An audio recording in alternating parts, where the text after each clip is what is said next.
হায়াতুল হায়াওয়ান কিতাবের মধ্যে আল্লামা কামালউদ্দিন দমিরি রহমতুল্লাহি তাআলা আলাইহি লেখছেন, জানা আছে শুনতে পারেন, আমি আবার সচেতন হিসাবে হইয়ার প্রায় বাড়িন দেখা যায় গাঙ্গর ভারো আছে, প্রায় বাড়ি নাচুন বড় বড় দিকির ভারো ইতা বাড়িন তো অনেক মানুষের বেমার জিন্নাতে খর লাগি গেছে। কারণ হইল গিয়া আমরা কন্ট্রোলে চলি না, আমরা জিন্নাতর আশ্রয় থাকি বাঁচতাম কিলা আমরা আনলিমিটেড আউরি চলাফিরা করি, অপবিত্র হালতে চলাফিরা করডা। কিছু মানুষের গাঙ্গর অনেক দুইশ আছে, বয় থলে ফাইলায়, পরবর্তীতে দৌড়াইতে দৌড়াইতে কোনো সমাধান আয় না। জিন্নাত তিন প্রকার, এক গুঁড়ো পানির নিচে তাহর, এক গুঁড়ো মাটির মধ্যে তাহর, এক গুঁড়ো হাওয়ার উপরে চলেন উফরে দিয়া। ও ফানির জিন্নাত যেগু ডেঞ্জার, মাটির যেগু দেখে মারাত্মক। ইতারে যেমন হয় নেশা বকলে বা চাহ বকলে তবি বকর, এটা একমাত্র দুয়াই ছাড়া খাদাইবার ক্ষমতা নাই, বেশি সৈয়দ লাগে। চাহ বকলের দুয়াই প্রায় যাইন গিয়া, ইতা ফেফড়া মায়ের খাইয়াও যাইন না। ও জিন্নাতে আমি খোঁজার ইতা শুনে হদিস দ্বারা প্রমাণ হইল, আপনি গড়ের আজ জিন্নাতর ব্যাপারে আলোচনা করলে ফিসে তাহলে তারা শুনন। জিন্নাতে বাক্কা দূরের খবর কইতে পারে, দেখতে পারে, কিতাবও পাইছি আমরা, হদিশ্বরীও পাইছি। জিন্নাতে অন্য মাতিবা ও আধা কিলোমিটার দূরই আপনার কথাই কেন হে শুনে, এর লাগে কোনো সময় আউরি কটুর গালিও দিতা না, শুনবো একদিন যাথা মারবো আই আপনার, বুঝতে পারছেন নিবা, যাথা মারবো এ মারাল্লা খান মারবো। যার কারণে জিন্নাতে লাগিয়া শুনে তো তারা ফুরানা মা তোতা ভাই দেখি দেখি তার হায়াতও বেশি থাকে, 100, 150, 200 ও লাগিয়া আনলেও ফুন্না ফুন্না কয়খান কইল, কইলা বাপরে ঠিক আছে রে। হ্যাঁ, জিন্নাতে কইলা নানি বহুত কিচ্ছু ফুরানা ফুরানা, বহুত পুরানা কিচ্ছু কইলা। কিন্তু পানির মধ্যে যে জিন্নাত যেটা আছে এটা বড় ভয়ঙ্কর। আমাদের মা বোনদের সঙ্গে বেশিরভাগ প্রায় জায়গাত লাগি যায়। কারণ নদীর আছে, নদীর ঘাট সব জায়গা ঠিক নাই, সব জায়গা ভালো নাই, বিভিন্ন দোষ থাকি যায়। ইতার থাকি মহিলাসকল যদি সচেতন হই না, বড় বড় বেমারি হইবা। জিন্নাত বয় তলর আসরাত লাগি গেলে কিন্তু জলদি সমাধানও যাওয়া যায় না। ইমাম জাজুইলে কইলা গো মা, পুষ্করিণী কুয়ার নিচ থাকি জল তোলার আমারই ক্ষমতা নাই। কইলা অত বড় একজন ইমাম আপনি বুজুর্গ, আর আপনি জল তুলতে পারেন না, এটা কিতা কইন আপনি, এটা আপনি কিতা কই? বলে না, আমার কাছে এই ক্ষমতা নাই।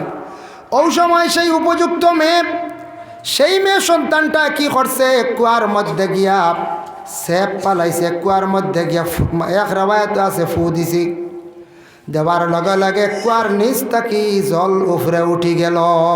সুবহানাল্লাহ। এক মেয়ে কুয়ার দিকে ইশারা করছে, জল উঠি গেছে গিয়া। ইমাম জাজুলে জলপান করছেন, কিছুক্ষণ পরে কইলা মা গো, তোমারে আল্লাহর যাতে কি হিকমত দান করছেন, তুমি নিশ্চয় আল্লাহর কোনো বালা কাম করছো, আল্লাহ তোমার বড় মায়া করছেন, কি হিকমত দান করছেন, কিলা তুমি সেই কুয়ার নিচ থাকি জলটা তুলিয়া দিলাই। তখন মেয়েটা উঠিয়া কইল, ও ইমাম সাহেব, আপনি শুনক, আমার মধ্যে এমন কিচ্ছু নাই, তবে একটা আমল আছে জারি। বলে কোন আমল? বলে আমি সদা সর্বদা যে কোনো সময় অবসর সময় আমি নবীর উপরে দুরূদ শরীফ পড়ি। সুবহানাল্লাহ। আমি কোনো মুসিবত যদি পড়ি যাই, দুরূদ পড়ি, আল্লাহ আমার মুসিবত থেকে উদ্ধার করেন। কোনো সমস্যায় দেখা দিলে, পরিশানি হালত আসলে আমি জলদি করে দুরূদ শরীফ পড়া আরম্ভ করি। আল্লাহর যাতে আমারে কঠিন বড় বড় মুসিবত থাকিয়া, পরিশানি হালত থাকি আমারে আল্লাহ উদ্ধার করইরাই।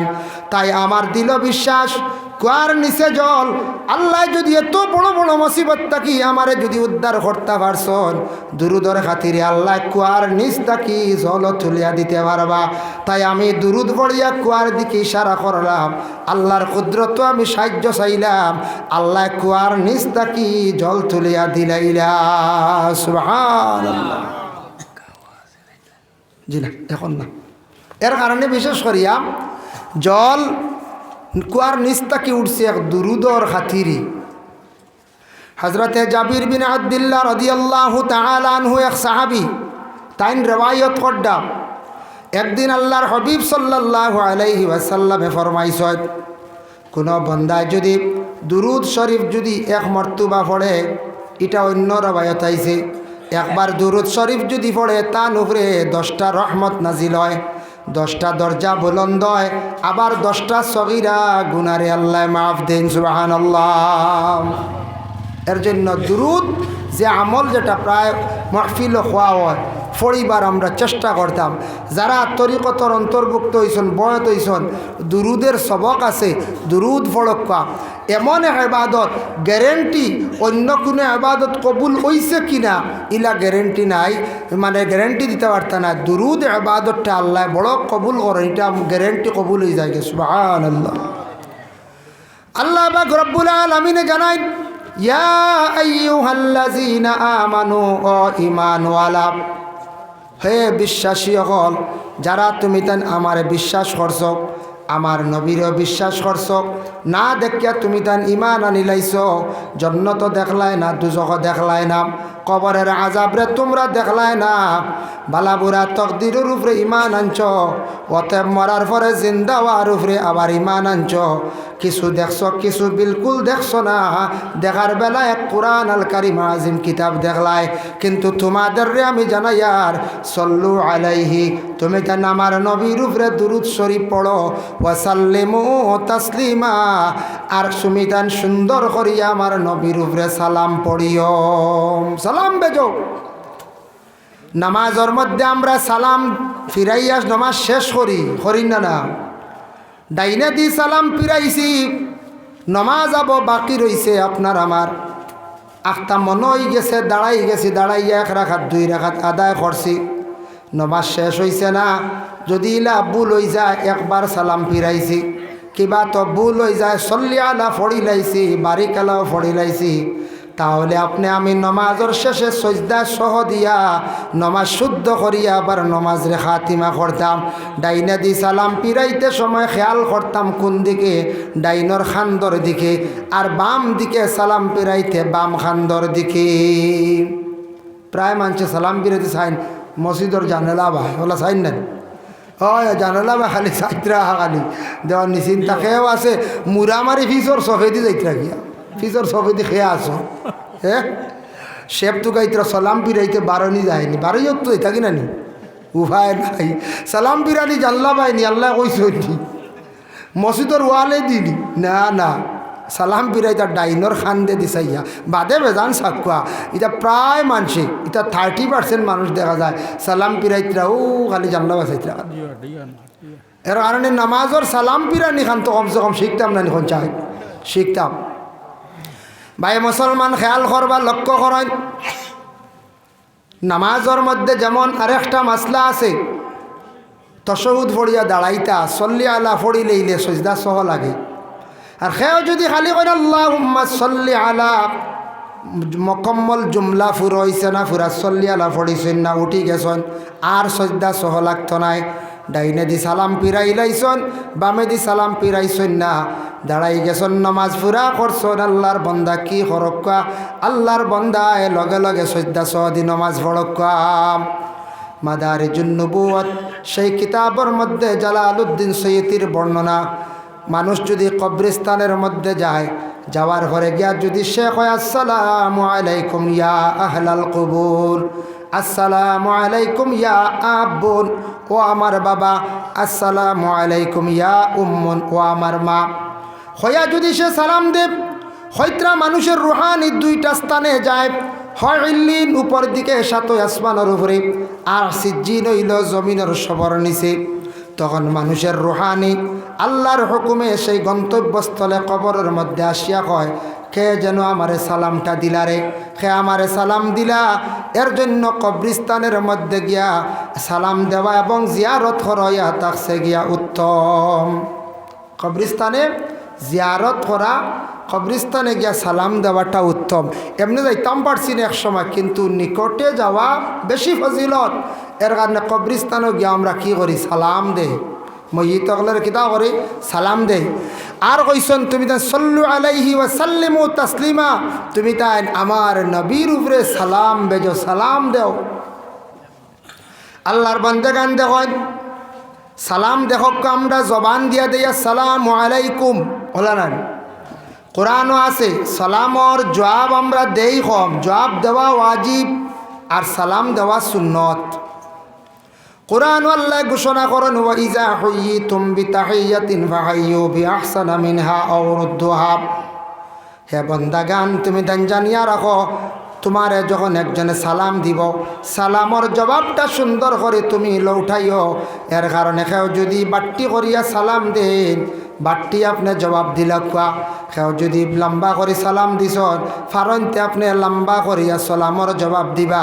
আমার নবী যে সব কিছু শিখাইয়া গেছেন, কেউ যদি হয় না আসসালামু আলাইকুম, আল্লাহর রসুলে ফরমাইন ওয়ালাইকুম আসসালাম, বস হয়ে গেছে। ওয়ালাইকুম আসসালাম ওয়া রাহমাতুল্লাহ কেউ যদি হন আরও বালা, অসুবিধা নাই। দলিল কিতাব ও আয়াতর ব্যাখ্যার তফসিরও লেখছেন।